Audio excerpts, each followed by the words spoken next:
Hi viewers, எல்லாரும் எப்படி இருக்கீங்க? நான் உங்கள் டாக்டர் லட்சுமணன். இன்னைக்குள்ள வீடியோ நம்ம எதை பற்றி பார்க்க போகிறோம்னா, மீன் கூட இந்த பால் மற்றும் பால் பொருட்கள் அதை கம்பைன் பண்ணி காம்பினேஷன் பண்ணி சாப்பிட்டா ஸ்கின் ப்ராப்ளம், ஸ்கின்ல ஒயிட் ரேஷஸ் அந்த மாதிரி பிரச்சனைகள் வரும்னு காலங்காலமாக சொல்லிட்டு இருக்காங்க இல்லையா?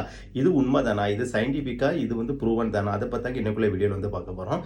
ஆக்சுவலாக உங்களுக்கே தெரியும், மீன் நல்ல ஒரு ஃபுட் இல்லையா? அதில் புரதம், அதாவது புரோட்டீன் நிறைந்த ஃபுட்டு, அப்புறம் கால்சியம் எல்லாமே அதிக சத்துக்கள் காணப்படுகிறது. அந்த மீன் நம்ம உடம்புக்கு செப்பரேட்டாக சாப்பிட்டோம்னா பிரச்சனை இல்லைங்க. இப்போ நம்ம சாப்பாட்டு கூட தான் மீனை வச்சு சாப்பிட போகிறோம். மற்ற கறிகள் கூட்டுகள் கூட எல்லாம் மீனை வச்சு குழம்பு கூட வச்சு சாப்பிட்டா பிரச்சனை இல்லை. ஆனால் கடைசியாக நம்ம சோறில் இந்த தயிர் இல்லைன்னா மோர் ஊற்றி சாப்பிடுவோம் இல்லையா? அந்த நேரத்தில் மீன் சாப்பிடக்கூடாது, காம்பினேஷன் பண்ணி சாப்பிடக்கூடாதுன்னு சொல்லுவாங்க. ஆனால் நம்ம ஃபர்ஸ்டே ஃபிஷ்ஷை எடுத்துக்கிட்டாலும் மோர் கூட காம்பினேஷன் தான், ஓகேவா? ஏன்னா கடைசியாக மோர் ஊற்றி சாப்பிடும் போது எல்லாமே ஸ்டொமக்கில் தான் போகுது இல்லையா?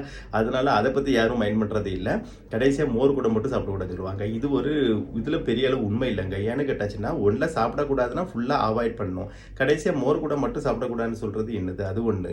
ரெண்டாவது, இது சயின்டிஃபிக்காக ப்ரூவனாக கேட்டால் இல்லைங்க. சயின்டிஃபிக்காக இதை ப்ரூவ் பண்ணல. இது நம்ம காலங்காலமாக சொல்லிட்டு இருக்க ஒரு கருத்து தான்.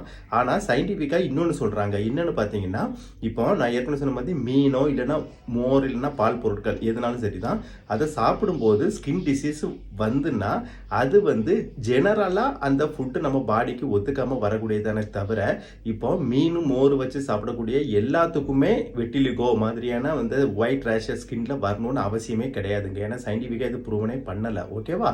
அது ஒன்று. அவங்க என்ன சொல்றாங்க அப்படின்னா, இப்போ நீங்க மீன் சாப்பிட்றீங்க அப்படின்னா மீன் கூட சில நேரம் உங்க பாடிக்கு ஒத்துக்காது.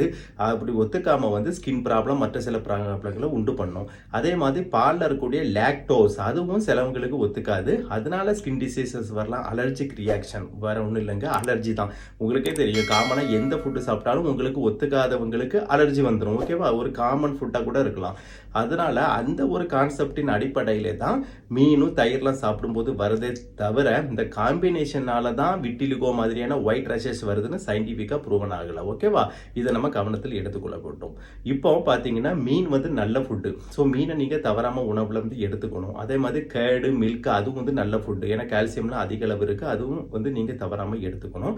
ஆனால் இந்த ரெண்டு காம்பினேஷன் பொருளில் சாப்பிடக்கூடிய சூழ்நிலை வரும்போது உங்களுக்கு ஆல்ரெடி அலர்ஜிக் ரியாக்ஷன் இருந்தால் அதை கண்டிப்பாக அவாய்ட் பண்ணிடுங்க.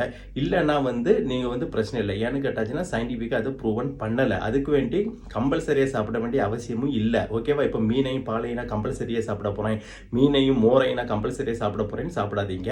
அது உங்களுக்கு அலர்ஜி இல்லைன்னா என்னைக்காவது காம்பினேஷன் மாதிரி சூழ்நிலை வந்தால் சாப்பிட்டுக்கோங்க, ஒன்றும் பிரச்சனை இல்லை. ஏன்னா நான் ஆல்ரெடி சொன்ன மாதிரி இது சயின்டிஃபிக்காக ஸ்கின் டிசீஸ் வரணும்னு ப்ரூவன் ஆகலை. ஆனால் உங்களுக்கு அலர்ஜி இருந்தால் உங்களுக்கு தெரியும், அதை அவாய்ட் பண்ணியிருக்க கண்டிப்பாக. அதை தான் நான் இந்த வீடியோவில் சொல்ல வரேன்.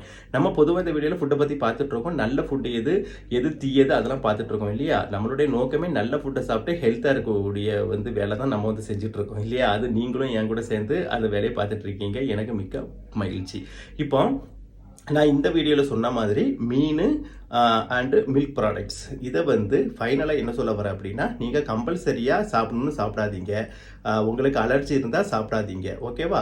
ஆனால் சாப்பிடலாம். எப்போன்னு கேட்டிங்கன்னா, உங்களுக்கு எந்த ஒரு அலர்ஜிக் ரியாக்ஷன் இந்த ரெண்டு ஃபுட்லேயும் கிடையாதுன்னா சாப்பிட்டுக்கலாம். ஏன்னா இது சயின்டிஃபிக்காக பிரச்சனை வரும்னு ப்ரூவன் ஆகலை. அதனால பிரச்சனை இல்லை. ஸோ இது மிகவும் யூஸ்ஃபுல்லான இன்ஃபர்மேஷன் இருக்குன்னு நினைக்கிறேன். இதை மறக்காமல் உங்கள் ஃப்ரெண்ட்ஸ் அண்ட் ரிலேட்டிவ்க்கு ஷேர் பண்ணுங்கள். அவர்களும் பார்த்து பயனடைய வேண்டும். பயனடைவது மட்டும் இல்லாமல் ஆரோக்கியமாக வாழ்வார்கள் இல்லையா? அவர்கள் ஆரோக்கியமாக வாழ வேண்டும், நீங்களும் வாழ வேண்டும். அப்படி எல்லோருமே வாழ என்னுடைய வாழ்த்துக்கள்.